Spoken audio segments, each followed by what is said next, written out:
आप सब? उम्मीद है खैरियत से होंगे। स्टूडेंट्स, आज हम स्टार्ट करेंगे चैप्टर नंबर 1 क्लास 7 का। चैप्टर नंबर 1 क्लास 7 का जिसका नाम क्या है, जैसे कि आपको यहाँ पे नजर आ रहा है, जिसका नाम है सेट्स।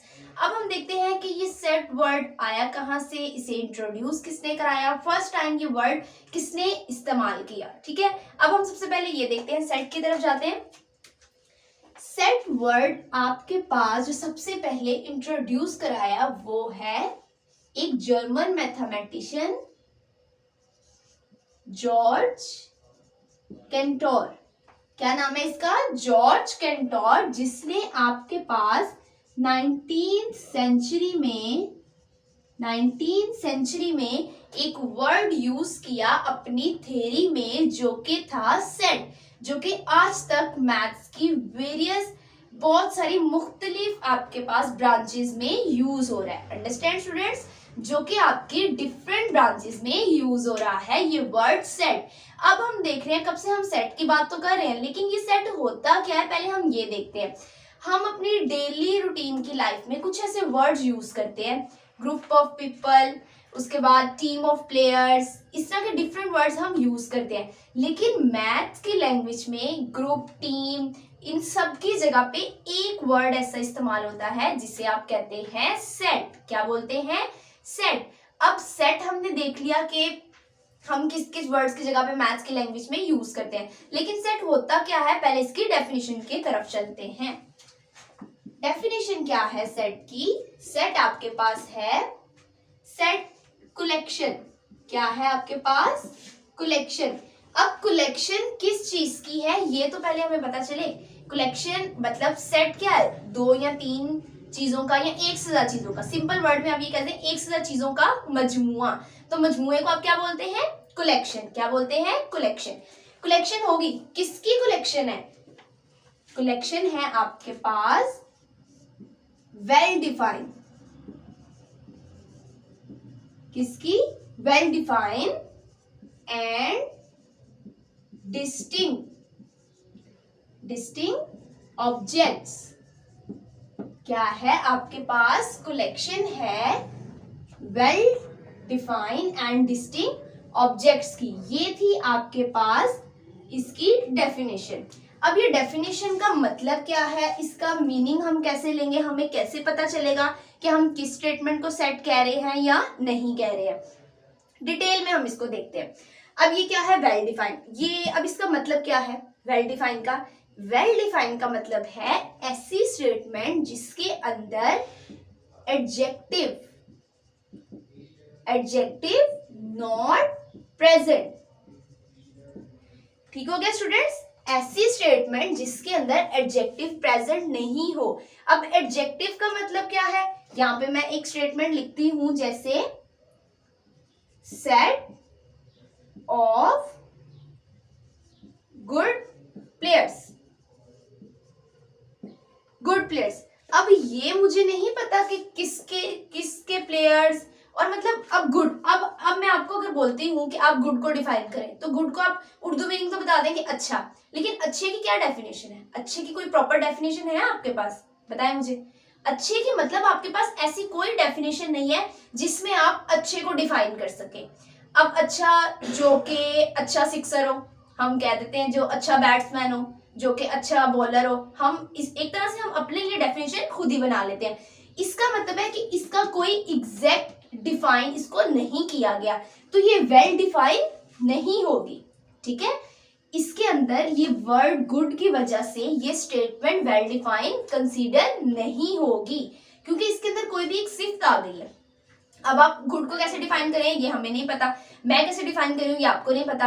अब मेरे लिए जो गुड है वो मैं कहती हूँ जी शाहिद अफरीदी है, बट आप बोलेंगे कि वो तो बहुत जल्दी आउट हो जाता है, पर मैं कहती हूँ मुझे क्योंकि वो मुझे अच्छा लगता है इसलिए वो मेरे लिए गुड हो गया। लेकिन अगर वो आपको नहीं अच्छा लगता या आपकी उसकी ऐसी चीज जो आपको नहीं पसंद है, तो वो आपके लिए गुड नहीं है। मतलब एक डाउट आ गया। क्या आ गया आपके पास? एक आपके पास डाउट आ गया। तो उस डाउट की वजह से ये स्टेटमेंट आपके पास सेट कंसीडर नहीं की जा सकती। तो फिर ऐसी कौन सी स्टेटमेंट है जिसको आप सेट कहेंगे? अगर मैं इस गुड को यहां से हटा के इसकी जगह पे लिख दूं सेट ऑफ क्रिकेट प्लेयर्स, क्या लिख दूं? Set of cricket players. अब इस क्रिकेट प्लेयर्स के अंदर, अब आपको पता है क्रिकेट प्लेयर्स कौन से होते हैं, बैट बॉल जिससे खेला जाता है उसको हम क्या बोलते हैं, क्रिकेट। तो मतलब क्रिकेट प्लेयर्स के अंदर कितने मेंबर्स होते हैं ये भी आपको पता है, कितने मेंबर्स होते हैं, 11।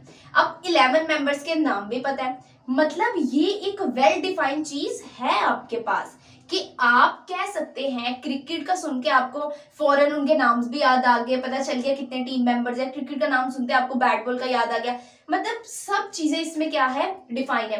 क्रिकेट को हम जो बैट बॉल से खेलते हैं उसी को हम क्रिकेट बोलते हैं, हम फुटबॉल को तो क्रिकेट नहीं बोलते ना। तो ये क्या हो गया, एक डिफाइंड स्टेटमेंट हो गया आपके पास। तो इस स्टेटमेंट को हम क्या बोलेंगे, ये क्या है आपके पास, वेल डिफाइंड स्टेटमेंट है। अब वेल डिफाइंड की कंडीशन को तो आपने देख लिया, अब एक और चीज यहाँ पे नजर आ रही जो कि है डिस्टिंक्ट।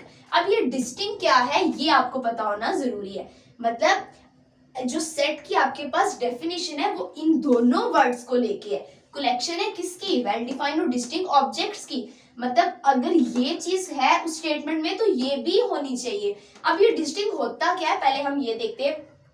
डिस्टिंक्ट का मतलब है डिफरेंट, क्या मतलब है, डिफरेंट। डिफरेंट का मतलब है मुख्तलिफ।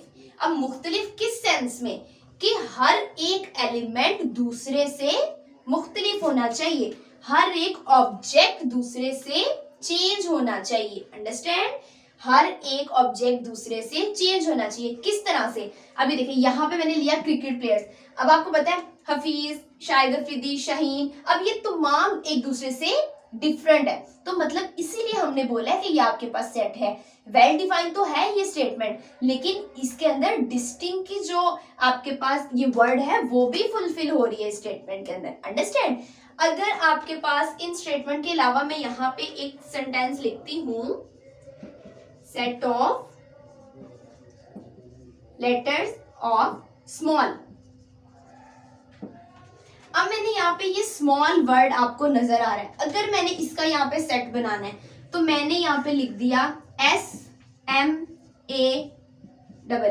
मतलब बनाना तो आपको इसको इसी तरह से चाहिए ना, इसी तरह से आपको इसको लिखना चाहिए, लेकिन अब ये सेट नहीं है। ये सेट क्यों नहीं है, क्योंकि इसका ये वाला जो एलिमेंट है वो इस जैसा ही है, ठीक हो गया, ये और ये एलिमेंट आपके पास दोनों क्या है, सेम है, इसीलिए ये आपके पास सेट नहीं हो सकता, अंडरस्टैंड स्टूडेंट्स, ये आपके पास सेट नहीं हो सकता क्योंकि इसके अंदर रिपीट आ गया, इसके अंदर ये डिस्टिंक्ट की जो कंडीशन है वो फुलफिल नहीं हो रही, तो इसका मतलब है ये सेट नहीं है। ये सेट कब होगा, जब हम इसको SMAL, जब हम इसको इस तरह से लिखेंगे तो तब हम इसे कंसीडर करेंगे कि ये सेट है, अंडरस्टैंड, तब हम इसे कंसीडर करेंगे कि ये सेट है। अब ऑब्जेक्ट्स क्या होता है, वो अल्फाबेट, वो लेटर्स, वो मेंबर्स या वो एलिमेंट्स जो कि आप सेट के अंदर यूज कर रहे हैं, इनको आप क्या बोलते हैं, मेंबर्स भी बोल सकते हैं, इनको आप एलिमेंट्स भी बोल सकते हैं, understand. Elements, members, objects are same things, okay, ये तीनों वर्ड आप एक ही चीज के लिए यूज कर सकते हैं। तो ये था आपके पास सेट, अंडरस्टैंड। अब सेट की नोटेशंस पे जाते हैं कि नोटेशंस क्या है, मतलब उसको आप प्रेजेंट कैसे करते हैं। यहाँ पे आप ले लेते हैं सेट नोटेशंस। सेट नोटेशंस आपके पास क्या है, वही चीज कि आप कैपिटल लेटर से डिनोट करते हैं। 6 में आप ये चीजों को पढ़ चुके हैं, बट हम थोड़ा सा इसको दोबारा से गो थ्रू कर लेते हैं। आप क्या करते हैं, डिनोटेड विथ कैपिटल लेटर्स। इसका मतलब क्या है कि आप किसी भी सेट को नाम जो देते हो वो आप हमेशा कैपिटल लेटर से, जैसे मैंने यहाँ पे ये सेट लिखा हुआ है, अगर मैं इसको यहाँ पे नाम दूंगी, हर सेट को नाम देना होता है, अगर मैं इसको यहाँ पे नाम दूंगी तो मैंने इसको कैपिटल ए से लिख दिया, यहाँ पे मैं स्मॉल ए नहीं लिख सकती, अंडरस्टैंड, यहाँ पे आप स्मॉल ए नहीं लिख सकते हो, आप हमेशा इसको क्या लिखोगे, कैपिटल लेटर से।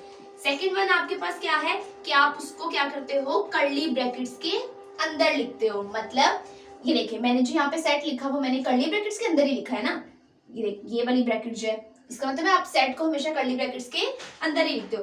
थर्ड वन क्या है कि आप उसको, उनके एलिमेंट्स को जो इसके अंदर यहाँ पे लिखे हुए हैं, आप उन्हें सेपरेट करते हो, separated by commas.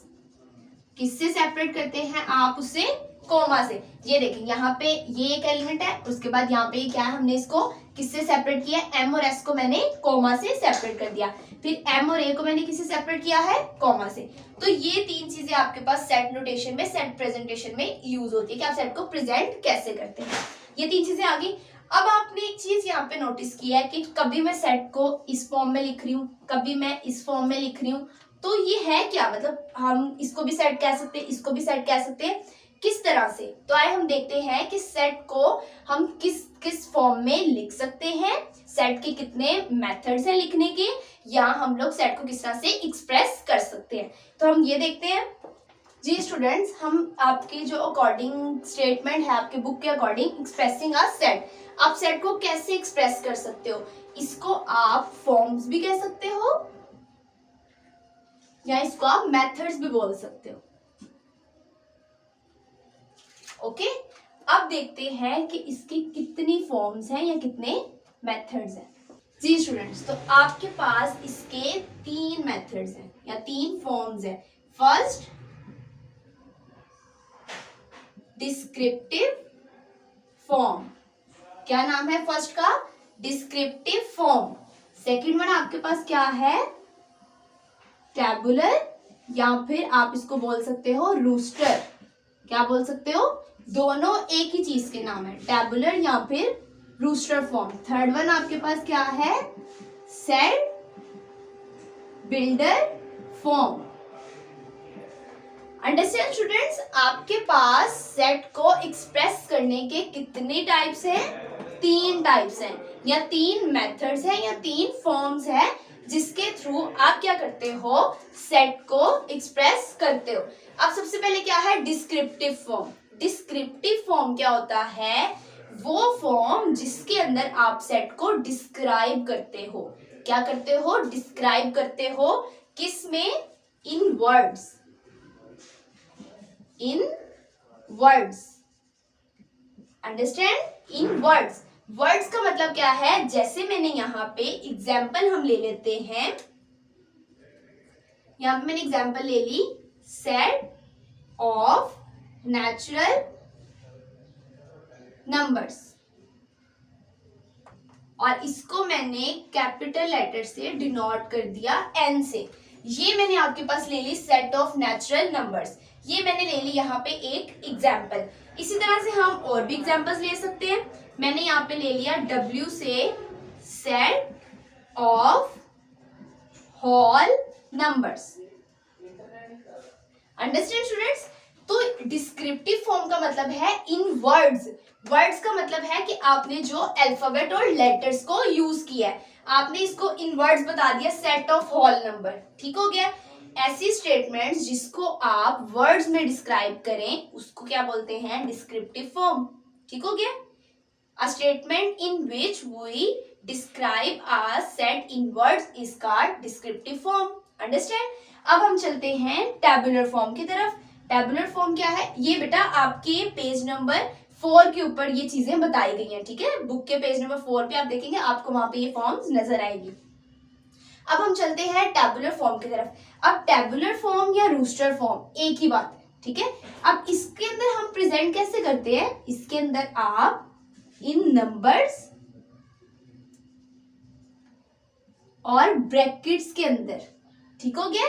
In numbers और ब्रैकेट्स के अंदर इसकी हम एग्जांपल ले लेते हैं। अब इसकी एग्जांपल हम कैसे ले लेते हैं यहाँ पे कि इसी सेट को, ये जो आपके पास डिस्क्रिप्टिव फॉर्म है, अगर मैं इसी को टेबुलर में लिखूं तो मैं कैसे लिखूंगी? Set of natural number. मैंने यहाँ पे लिखा n इज इक्वल टू, और आगे मैंने यहाँ पे नेचुरल नंबर कहाँ से स्टार्ट होते हैं?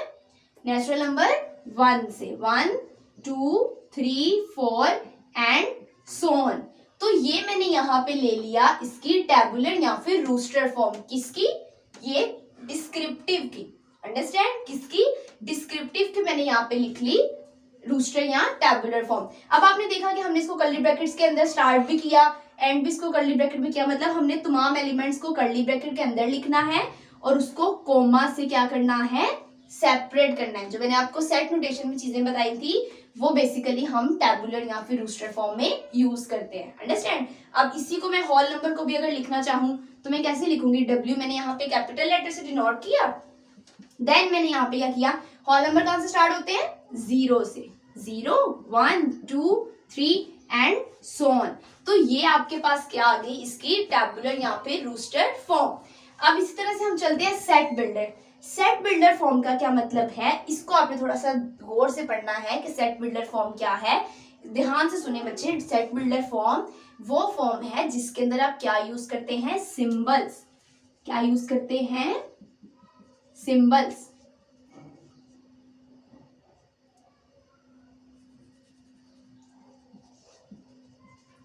सिंबल्स।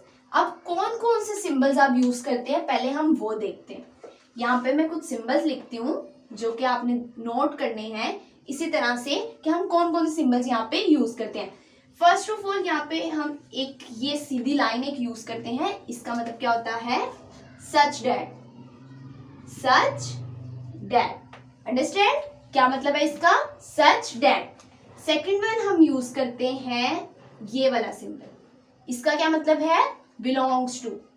क्या मतलब है इसका, बिलोंग्स टू। थर्ड सिंबल जो हम यूज करते हैं इस तरह से, मतलब कैप की तरह, उल्टा वी जिसको भी आप बोल सकते हैं, इसको हम बोलते हैं एंड।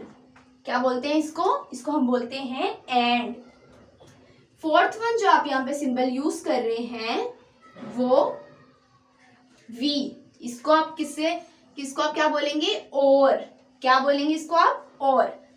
फिफ्थ वन जो आप यूज कर रहे हैं ये सिंबल, इसको आप क्या बोलते हैं, इसको आप बोलते हैं ग्रेटर देन। क्या बोलते हैं, ग्रेटर देन।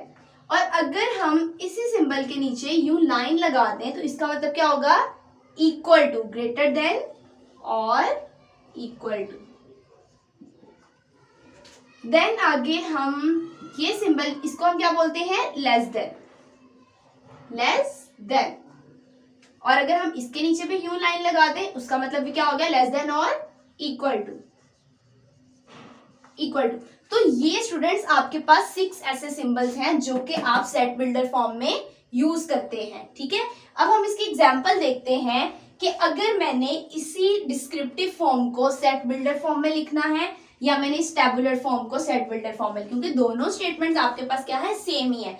ये डिस्क्रिप्टिव फॉर्म में है, ये टैबुलर में है। और अभी हमने अगर इसको सेट बिल्डर में लिखना हो तो हम कैसे लिखेंगे, इसको हम लिखेंगे इस तरह से।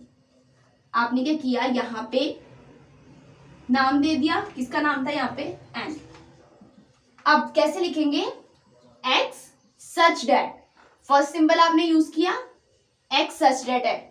इस एक्स का मुराद क्या है, इस एक्स से मतलब ये है कि जो एलिमेंट्स आप इसके अंदर लिख रहे हैं उसको आप एक्स बोल रहे हैं। ठीक है, जो एलिमेंट्स आपने इसके अंदर लिखे हैं उसे आप क्या बोल रहे हैं, x. X such that x. अब ये एक्स क्या है, ये वाले एलिमेंट्स किससे बिलोंग कर रहे हैं, x such that x belongs to, ये कौन से नंबर्स हैं, नेचुरल नंबर। तो देखिए आपने ये वाला सिंबल यूज कर लिया यहाँ पे, नेचुरल नंबर। अंडरस्टैंड। तो मतलब ये सेट आपके पास इतना ही, क्योंकि नेचुरल नंबर सो ऑन चलते जा रहे हैं, तो ये सेट ऑफ नेचुरल नंबर था, तो हमने इसको सिंबॉलिकली इस तरह से प्रेजेंट कर दिया। ये कौन सी फॉर्म है, सेट बिल्डर फॉर्म। अंडरस्टैंड, ये कौन सी फॉर्म है, सेट बिल्डर फॉर्म। अब देखें यहाँ पे तो हमने सिर्फ ये वाले 2 सिंबल्स यूज किए, ठीक हो गया। अगर मैं एक और एग्जांपल लेती हूँ जिसके अंदर ये वाले सिंबल्स भी यूज हो रहे हैं या इनमें से कुछ सिंबल्स यूज हो रहे हैं, तो मैं यहाँ पे एक एग्जांपल ले लेती हूँ, x such that x belongs to natural number and x less than equal to 4। ये मैंने एक एग्जांपल ले ली। अब इसे पढ़ते कैसे हैं पहले ये देख ले। इसे पढ़ेंगे आप x such that x, क्योंकि इस सिंबल का नाम क्या है, such that। x such that x किससे बिलोंग कर रहा है, नेचुरल नंबर से। मतलब ये जो x एलिमेंट है वो किसके एलिमेंट्स होंगे, नेचुरल नंबर्स के। उसके बाद एंड, ये सिंबल कौन सा है, एंड का। उसके बाद एंड x, लेकिन x जो है लेस देन। अगर ये सिर्फ यहाँ पे ये वाला सिंबल होता तो इसका मतलब था कि वो 4 से कम होंगे, लेकिन जब उसके नीचे ये वाला साइन आ गया है तो इसका मतलब है कि वो 4 के इक्वल होंगे। अगर मैं कहूँ कि मैंने इसकी टेबुलर फॉर्म बनानी है या रोस्टर फॉर्म बनानी है, तो वो मैं कैसे बनाऊंगी? ये देखिए स्टूडेंट्स, वो हम बनाएंगे, नेचुरल नंबर कहाँ से स्टार्ट होते हैं? 1 से। 1 2 3। अब देखिए ये वाला जो सिंबल है आपको बताएगा कि आपने कहाँ तक इसको लिखना है। ठीक है स्टूडेंट्स, ये सिंबल आपको बताएगा कि आपने इसको कहाँ तक लिखना है। अब देखिए ये था लेस देन और इक्वल टू, अगर सिर्फ लेस देन होता तो आप 3 तक लिखते, लेकिन यहाँ पे इक्वल का भी आ गया साथ में साइन, तो इसका मतलब है कि ये आपको कह रहा है कि आपके नेचुरल नंबर्स जो हैं वो 4 तक है। कहाँ तक है? 4 तक। ठीक हो गया। तो ये देखें, इसका अब यहाँ से आपको नजर आ रहा है कि आप सेट बिल्डर से यहाँ पे टेबुलर फॉर्म में भी जा सकते हैं। अंडरस्टैंड? सेट बिल्डर से आप टेबुलर फॉर्म में भी जा सकते हैं। ठीक हो गया स्टूडेंट्स। तो इसका मतलब है कि अगर आपके पास किसी भी फॉर्म में कोई स्टेटमेंट दी गई है या क्वेश्चन दिया गया है, तो आप उसको दूसरी फॉर्म में कन्वर्ट इजीली कर सकते हैं। ठीक हो गया स्टूडेंट्स, ये था आपके पास set builder, tabular and descriptive form of sets. तो उम्मीद है स्टूडेंट्स कि आपको बहुत अच्छे से समझ आ गई होगी जो हमने आज यहाँ पे पढ़ा है। अगर फिर भी कोई ऐसी बात या कोई ऐसी चीज जो आपको समझ में नहीं आ रही, तो आप मुझसे डिस्कस कर सकते हैं। इंशाल्लाह हम उसे मजीद एक्सप्लेन कर लेंगे। Okay, thank you so much students. Allah Hafiz.